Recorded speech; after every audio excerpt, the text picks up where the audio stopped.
Hi everyone, welcome to the PEB channel. My name is Joel Pettit, and today I want to talk to you about DA Form 3947, the MEB Proceedings, or more commonly known, the MEB Report.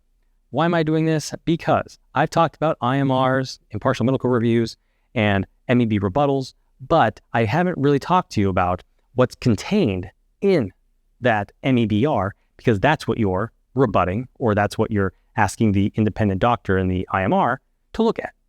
So let's just jump right into it and go from big to small, meaning the most important, which is the form itself.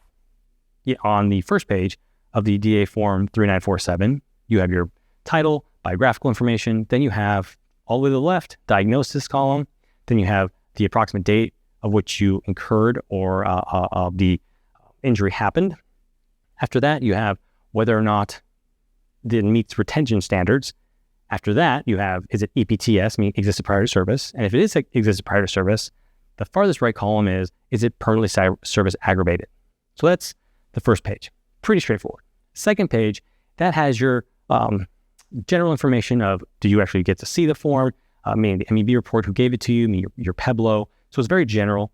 But on box 19, box 23, those are the boxes, or I should say the fields, where you get to make elections. The first one is, do you concur with the MEB report that's given to you, and do you elect an IMR? Or if you don't want an IMR, do you want to elect an MEB rebuttal? And if not, you can say, I don't concur, but I just want to sign and submit this to the MEB and then go up to the PEB. Box 23 is the same, except it doesn't have the IMR option because that's come and gone in box 19. So again, it's not too difficult, that second page.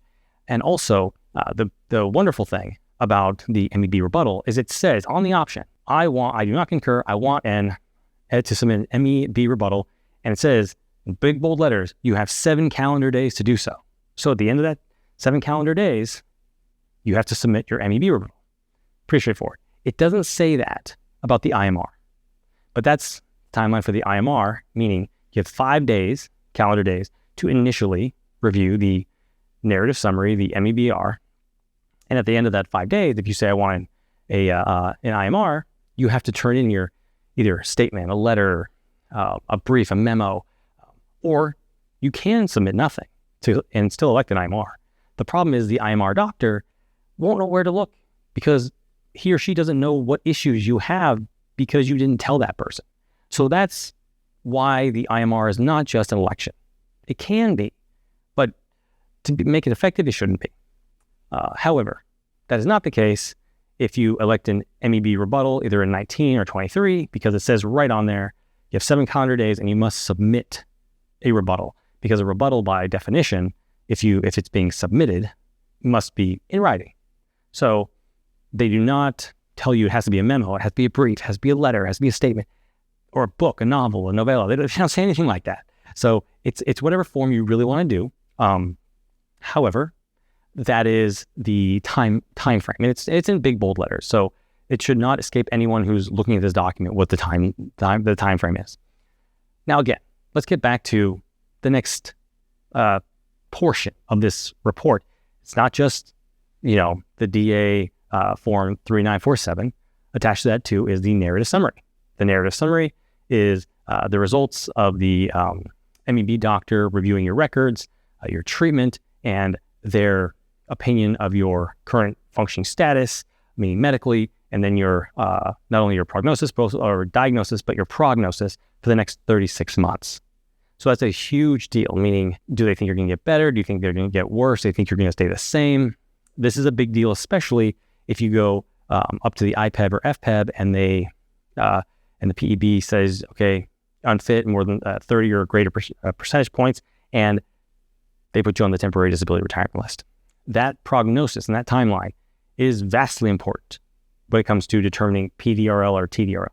So that's why you want to make sure that, that whole report, not just, the big paragraphs of writing, but also when it comes to diagnosis and prognosis, you want to look into that. Again, it's the devil's in the detail. There's a reason that saying exists, because it is. So the next important piece of the MEB report would be your disability evaluation system, Commander's Performance and Functional Statement. That's the DA Form 7652. You have your medical piece to the DES equation, and you have your functional piece. That is by far the whole functional piece, meaning how do these diagnoses and their symptoms affect how you do your job? So you can imagine how important that document is. Lastly, you have your DA Form 3349. That is the soldier's physical profile. And of course, if you're at the MEB, if you're potentially going to a PEB, that has to be a P3 or P4. So it is that simple. But again, if you're looking to add another condition, knowing whether it's a P3 or P4 is a massive piece of information that cannot be overlooked. Because if it's only a P1 or P2, then by definition, it doesn't belong at the MEB or PEB. So that's why that DA Form 3349 is there for each condition that you're on the board for, because that is a requisite. So again, these are the seemingly small things that people don't really think about, not because they're unimportant to individuals, but because most individuals think, right, my arm hurts or my shoulder doesn't go past my waist. I can't lift it past my waist, and I can't pick up more than 5 pounds. The last thing they're thinking of is, oh, it needs to be a P3 or P4. They're thinking, I can't function. I'm worried about losing my career, and you're sweating bullets over this, and you should be, because it's a big deal. It's your life. And this is why when attorneys get cases and we see that the person has a lot of issues, but they haven't talked to their PCM or their specialist about a profile, I honestly, if your attorney doesn't understand that or why you haven't, I would say they don't really understand the process, not because it's not confusing sometimes, but if I were to put myself in my client's shoes, yeah, I'd be worried about, keeping my job, to feed my kids, to pay my mortgage, pay my rent, all these things. So it's a lot for individuals to take on. So it's all these little details that attorneys, that's what we're paid to do, is to not only understand the details and how they all interrelate, but also how they can affect our clients, your mental state, your emotional state, and how we would work with you in order to not only calm you down, but also see the bigger picture, see the rabbit holes, and to delve into them to fill in those informational gaps you may have with your case going forward, so that we can get the best possible result for your case. So if you're a soldier facing these issues, please go to my website, joelpettitlaw.com, shoot me an email, give me a call. I'd love to speak to you about your potential case. And if you found this video helpful, please click here to watch my next one. But thanks for watching, everyone, and have a great day.